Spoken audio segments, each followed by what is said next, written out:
আনোয়ার আলীকে নিয়ে জলঘোলা বাড়ছেই।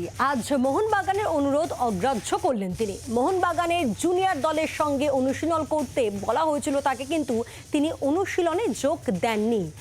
এই মুহূর্তের আর ঠিক কি আপডেট আমরা নিয়ে নেবো। আমাদের সঙ্গে টেলিফোনে রয়েছেন দেবাঞ্জন বন্দ্যোপাধ্যায়, আমাদের প্রতিনিধি। দেবাঞ্জন, না তাহলে যে সমস্যাটা, সেই সমস্যাটা কি জিয়েই রয়েছে আনোয়ার আলীকে নিয়ে, নাকি এখনো অবধি কোনো সুরাহা মিলছে না? পায়েল, আনোয়ার নিয়ে যে সমস্যা ছিল শুধু জিয়েই রয়েনি, তারও গভীর থেকে গভীরতর হয়েছে।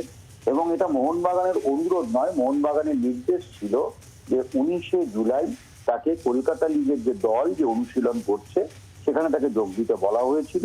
কিন্তু আনোয়ার আলী আজকে মোহনবাগান অনুশীলনে আসেননি। মোহনবাগান সুপার জায়ান্টের তরফ থেকে আগেই জানানো হয়েছিল যে যদি আনোয়ার আলী অনুশীলনে না আসেন তাহলে তাকে পার ডে 1 লাখ টাকা করে জরিমানা করা হবে। এবং মোহনবাগান সুপার জায়ান্ট পরিচালক বর্গ কিন্তু আজ থেকে সেই শাস্তি যে আওতা, সেই শাস্তির আওতায় আনোয়ারকে আনা হলো। অর্থাৎ প্রত্যেক দিন অনুশীলনে যতদিন তিনি বাইরে থাকবেন, আসবেন না, ততদিন তার 1 লাখ টাকা করে জরিমানা হবে।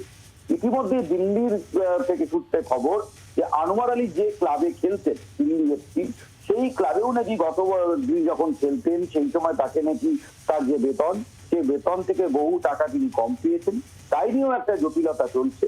এবং পাশাপাশি আরো একটি খবর যে আনোয়ার আলীর মামলা কিন্তু এখন সর্বভারতীয় ফুটবল ফেডারেশনের প্লেয়ার স্টেটাস কমিটিতে গিয়েছে, যা আগামী 2-3 সপ্তাহ লাগবে। তবে যতদিনই লাগুক, আনোয়ার আলী এই ব্যাপারে যে আইনি প্রক্রিয়া তিনি শুরু করেছিলেন, তাহলে মোহনবাগানও সেই প্রক্রিয়া জারি রেখেছে।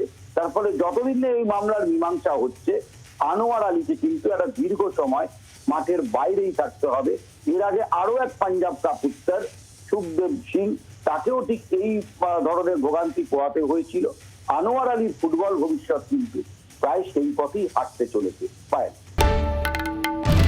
বাংলার আওয়াজ, বাঙালির আবেগ, জি 24 ঘন্টা।